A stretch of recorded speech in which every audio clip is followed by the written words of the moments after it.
do all that you can to detach emotionally.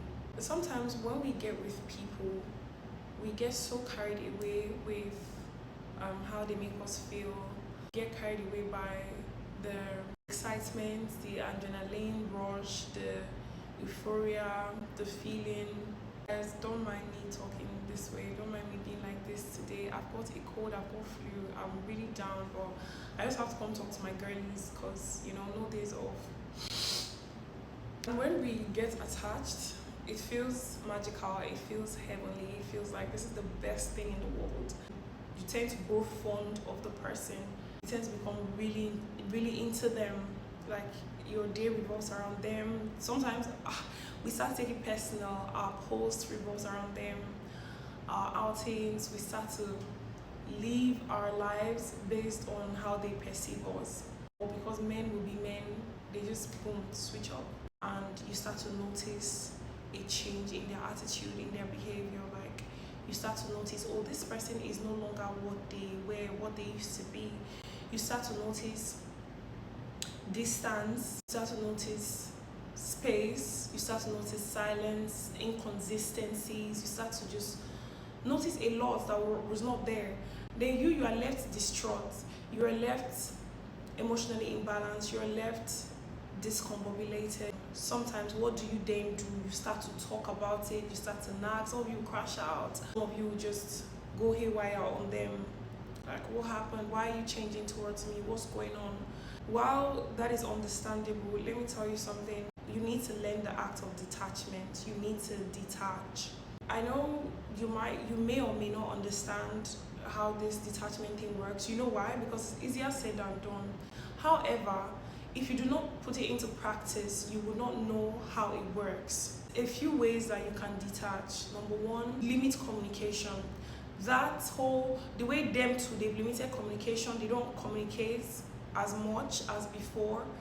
The way they pull back, you too pull back, limit communication. Do not be reaching out constantly, regularly, sending selfie streaks, trying to check up. No, do not do that. Do not be doing that. Do not do it even for the sake of, and that's who I am. No, change who you are if someone changes towards you, because that's the only way you can find your balance and your peace.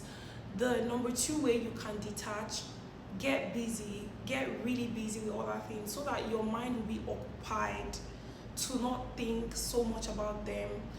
Do not think so much about the memories you all shared. Do not think so much about reaching out to them or having the urge to want to talk to them or crash out on them.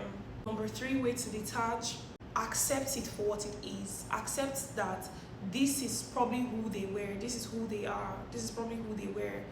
The version you thought of them in your head is not who they are.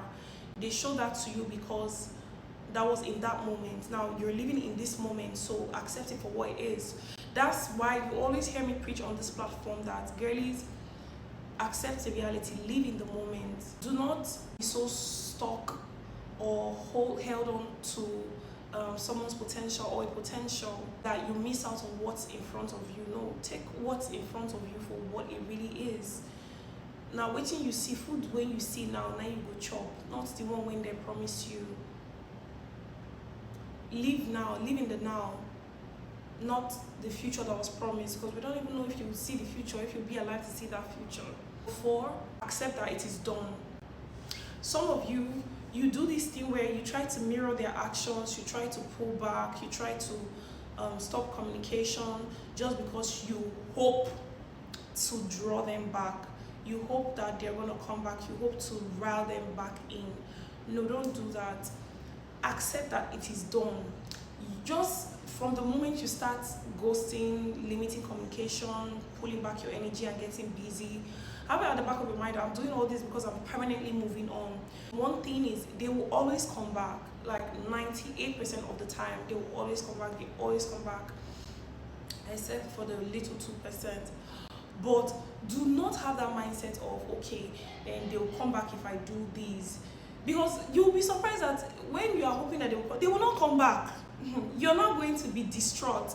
That's when you now find yourself in a very emotionally toxic cycle where you're doing these things, but you're not moving on. You're not healing, you're not progressing, because at the back of your mind, you still created a space at the back of your mind that, okay, they're coming back. So you're keeping track, you're keeping to time, you're counting down. No, darling, your healing, your moving should be that you're not hoping for them to come back. If they come back, all well and good. By that time, you've already healed. By that time, and the thing about healing is, when you've healed, you won't see them the same anymore. So when you're looking at them, it's just like, who is this one? So that's when you now will start to treat them the way you like. You won't be operating on an emotional level anymore, but on a level of clarity, a mental level, using your head level. And as a girl, that is how you should be. That's how you should operate with people. Be a man, be a woman, be friendship, be relationship, partnership. It should be with your head and not your heart. Thanks for watching this video. I hope you learned a thing or two. I'm gonna catch you later on the next episode, babies. Ciao.